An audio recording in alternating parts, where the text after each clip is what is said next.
Hello everyone, so in this video, we're going to be reviewing the Rejuvacare OzemPatch. And as you can see right here, I have it on Amazon. So this product claims to basically make you sexier or reduce fat in your body. So you just place it on your body and then remove it after 4 hours.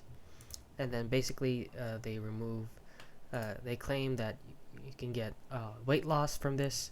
So if you head on over down here in the reviews, you can actually see that 19 reviews, 19 global ratings actually, has 1-star reviews is 43%. So a lot of people said that it is a scam. Only receive stick on patch, no meds.